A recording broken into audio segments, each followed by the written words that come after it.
Les gars, qu'est-ce qui se passe au FC Barcelone aujourd'hui? Regardez. Déjà, ça drop direct. On nous annonce que Pini Zahavi travaille pour faire revenir Neymar au Barça. Son agent est très influent auprès de Juan Laporta, président du Barça. Je vous dis la vérité, ça m'étonnerait fortement que le Barça fasse revenir Neymar l'année prochaine, mais on verra. En tout cas, moi, j'y crois à 10-20% max. Et maintenant, regardez les gars, à ce qui paraît, Messi veut revenir jouer au Barça, assure le journaliste qui avait annoncé en premier son arrivée à l'Inter Miami. Les dirigeants Blaugrana seraient déjà en train d'étudier la possibilité de le faire revenir cet été. L'Argentin aurait déclaré en résumé: je ne peux pas arrêter sans avoir d'abord joué au nouveau Camp Nou. Cette information, déjà, je vous dis la vérité, j'y crois un petit peu plus. Vraiment, Messi, on sait son amour pour le Barça, on sait qu'il a grandi ici, on sait qu'il aime trop le FC Barcelone. Maintenant, le faire revenir pour jouer dans la nouvelle équipe du Barça, ça, j'y crois moyen, mais possiblement refaire un retour au Barça pour jouer dans le Camp Nou, un petit match ou quoi. Comme il l'avait dit, moitié Argentine, moitié Barça avec le maillot, ça c'est possible. Après les gars, moi je vous dis la vérité, hein, il y a 2 ans, 3 ans, tu m'aurais parlé de Neymar et Messi qui reviennent au Barça, je t'aurais dit oui tout de suite, là on était hype,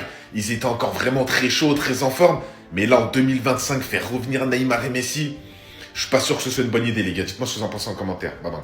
Ça dit, Messi dit, le dieu du foot, le meilleur joueur de tous les temps, le chef des chefs. Il dit qu'il ne peut pas prendre sa retraite sans revenir jouer au Barça. Imaginez un peu le retour de Messi au Barça. Le retour de Messi dans ce maillot-là. Imagine ce jour-là. S'il a fait ça, on l'attend avec impatience. Imagine, on annonce Messi, retour de Messi. Il vient faire sa dernière saison chez nous et puis il sera à la retraite. Ouais. Ça serait quelque chose d'incroyable. L'année où Messi va venir, on prend la Ligue des Champions. Cette année, on prend, et puis si Messi revient encore, on prend la Ligue des Champions pour lui dire merci, et puis lui dire au revoir, et puis lui aussi nous dit, ouais, non, ce jour-là, ça serait intéressant. Mais ça y est, Messi doit revenir. Messi doit revenir, il doit revenir pour venir parler, pour venir donner le dernier conseil à ses petits frères. Non, ce jour-là, ça sera chic. Ouais, Messi au bar, Messi dans le maillot encore. Non, mais ça sera trop intéressant. Imaginez un peu le retour du chef, le retour du père. Le dieu du foot, il revient encore dans le meilleur club. Non, ça sera intéressant. Vraiment. Waouh! Qui est le meilleur milieu de terrain entre Jude Bellingham et Pedri? Mais avant que je te dise qui est le meilleur, reste connecté jusqu'à la fin de la vidéo, laisse un cœur et partage cette vidéo si tu es un vrai madrilène. Jude Bellingham et Pedri sont 2 milieux de terrain les prometteurs du football mondial. Chacun apporte des compétences distinctes à leurs équipes respectives, le Real Madrid et le FC Barcelone. Jude Bellingham, milieu de terrain anglais de 21 ans. Bellingham est reconnu pour sa polyvalence, sa puissance physique et sa capacité à marquer des buts décisifs.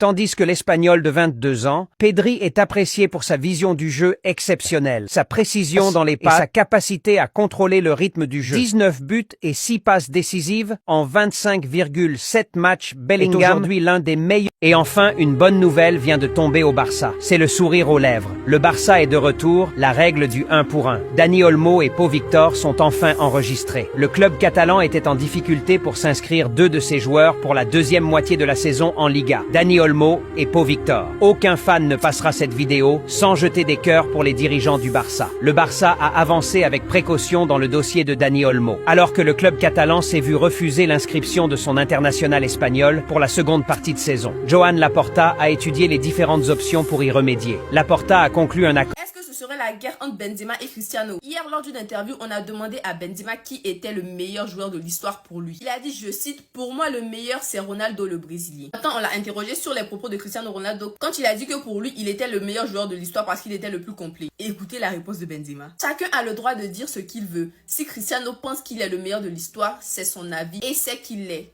Pour moi, c'est Ronaldo, mais Cristiano, c'est Cristiano. Je n'aime pas les comparaisons entre les joueurs, chacun a sa propre histoire. Lui, Cristiano, il a la sienne.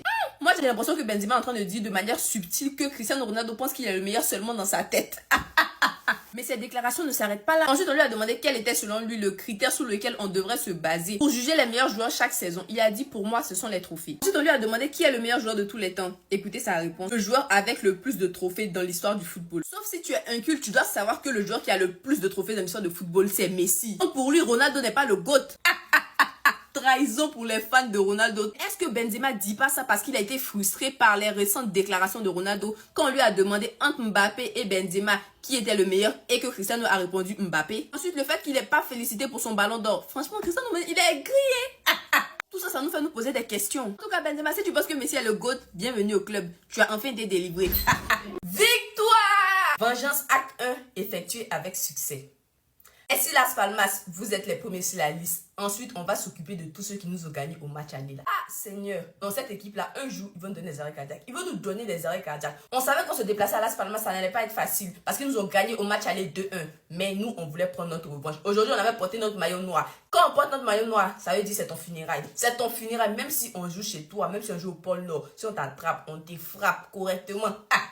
Et en plus, avec la victoire de l'Atlético tout à l'heure, 3-0 face à Valence, il fallait qu'on gagne aujourd'hui pour reprendre notre place de leader, bien sûr. En attendant le match des céréales de Mamite demain. Mais le match n'était pas facile. Le match était difficile. D'abord, pour la compo, c'était un peu du classique. On avait Eric Garcia, Koubassi, titulaire en défense centrale. Balde, Koundé était titulaire aussi. Au milieu, on avait le retour de Fermin. Casado aussi était titularisé. Pour laisser un peu Frenkie sur le banc parce que ces derniers matchs, Frenkie était beaucoup titulaire. Aux côtés de Pedri aussi. Maintenant, en attaque, ça change pas. Le trio Rafinha, Lewandowski, Yamal. Mais en première mi-temps, c'était difficile. C'était difficile parce que Las Palmas, comme je dis, c'est un bloc qui est très compact. Franchement, ils nous ont pas facilité la tâche. Et nos joueurs aussi, il y avait trop de déchets dans leur jeu. Les sim pass, ils y arrivaient pas en fait. Il y avait pas d'espace. Franchement, Las Palmas, ils étaient bien regroupés. Mais en plus d'être regroupés, c'est une équipe qui joue aussi. C'est une équipe qui joue. Et franchement, en première mi-temps face à son public, elle jouait de manière décomplexée. On dirait qu'ils étaient de jouer final. Pourtant, quand c'est face à d'autres équipes là, ils vont jouer banana. Mais pour nous là, ils se transforment. Bref, en première mi-temps, c'était pas facile. On entre au vestiaire avec le score de 0-0. Mais en deuxième mi-temps, ouais. Masterclass de Hansi Flick. Masterclass de Hansi Flick. Fermin est sorti, il a fait rentrer Olmo. Olmo, c'est vrai, tu es un joueur en vert. C'est vrai, tu te blesses, mais tu es fort. Tu es fort, il n'y a rien à dire. En fait, Olmo, c'est un joueur, il joue, il se blesse. Mais les matchs qu'il va effectuer juste après son retour de blessure,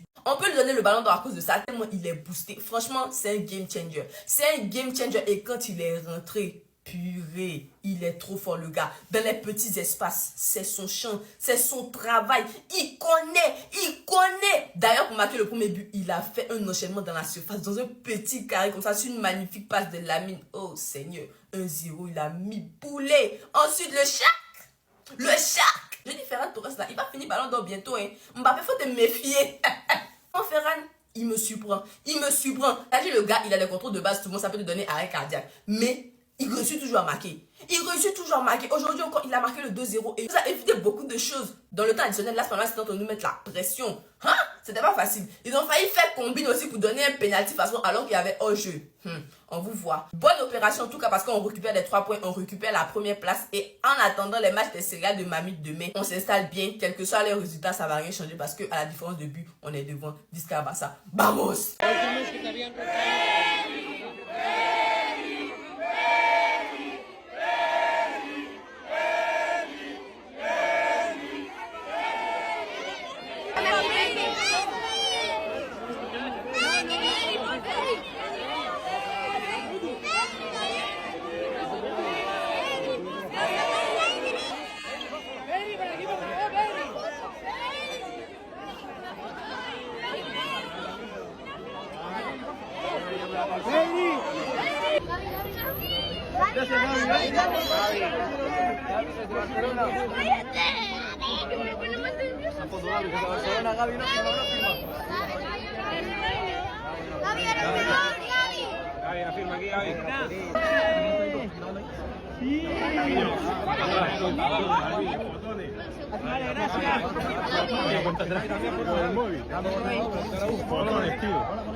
¿Qué punta de día?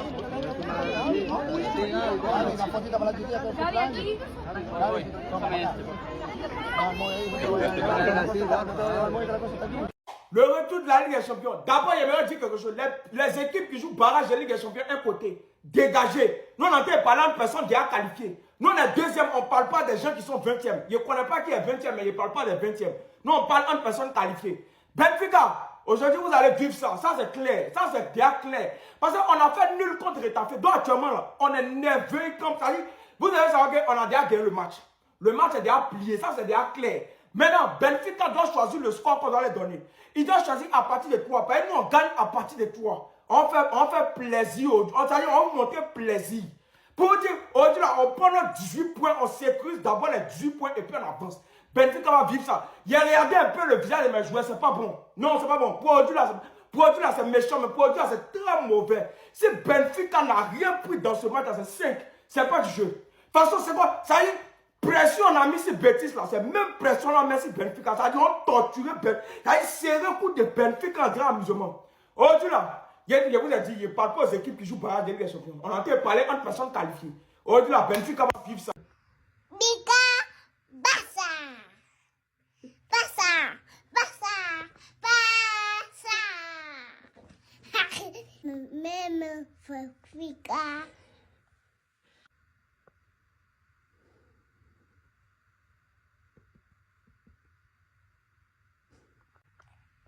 Barça. Maman Lamine. Pizza, pizzica.